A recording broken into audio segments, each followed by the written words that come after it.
Hi everyone, this is Watchables, and my name is Kane. November greets us with some wind and thunder, the perfect weather for a cozy murder mystery, and that's what I'll be watching this month. I made a list, of course, and will leave the link to it in the description box. I will also leave a link to my written review for my first watch for November, Crooked House by Gilles Paquet-Brenner. I'm sorry if I butchered his name.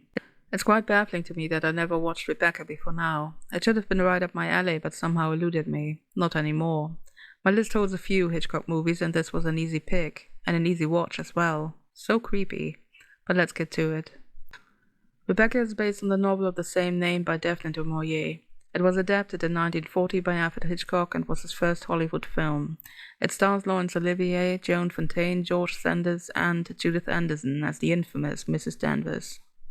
It's about a widower, Maxime de Winter, marrying a young woman and bringing her home to his estate in Cornwall, where the housekeeper, Mrs. Danvers, reigns over the household staff in the memory of the late Mrs. de Winter, Rebecca.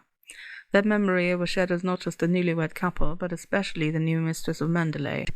She can't but feel inferior to the untouchable image of the dead woman, until Maxime tells her the truth. The main theme of the movie, as of the book it's based on, is identity. Now this may sound a little dry, but I assure you it's anything but. For instance, we never learn the new Mrs. de Winter's name. She's only referred to by her profession as the new Mrs. de Winter or pet names. And you don't even really notice it at first. There seems to be something missing, at least I couldn't put my finger on it right away. Fontaine's character is completely engulfed in this new persona she's thrown herself into. Wife, mistress of a mansion, hostess of lavish parties. But those were Rebecca's titles as well, and there seems to be a wrestle for the name, and the new Mrs. de Winter is somehow losing.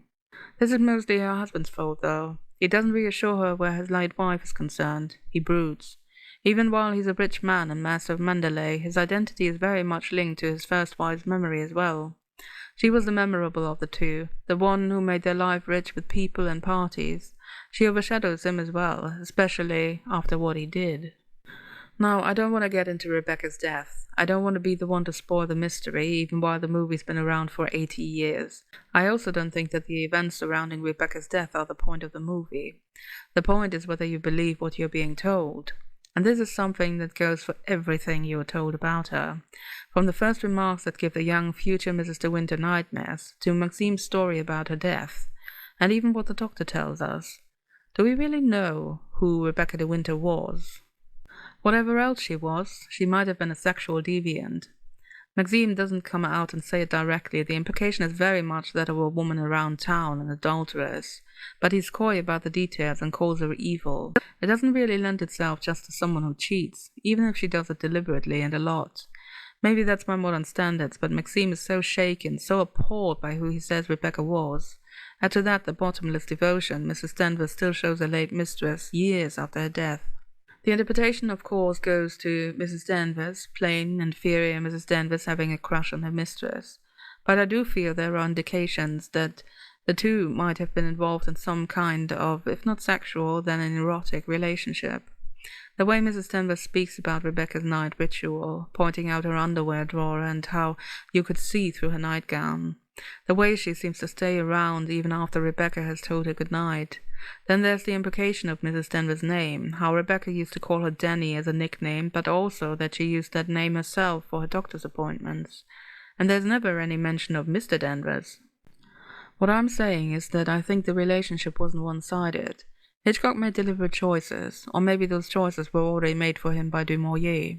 I haven't read the book so far, but if the author made both women use the name of Mrs. Danvers in a novel about identity, and without a husband present, it seems to speak volumes, doesn't it?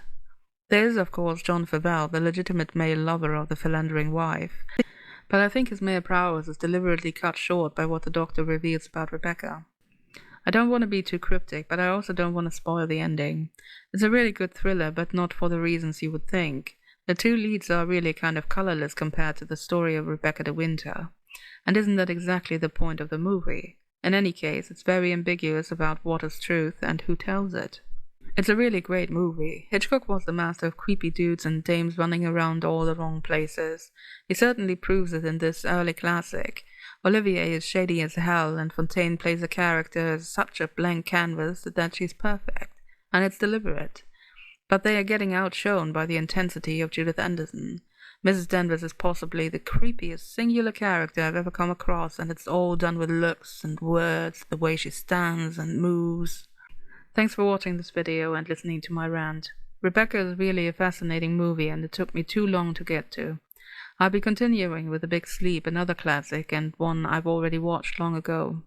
If you like movies, subscribe to my channel. If you want to talk about movies, hit the comments. I'm interested in your take, and if you give me a thumbs up, I'd very much appreciate it. Rebecca by Alfred Hitchcock is creepily, murdery, watchable.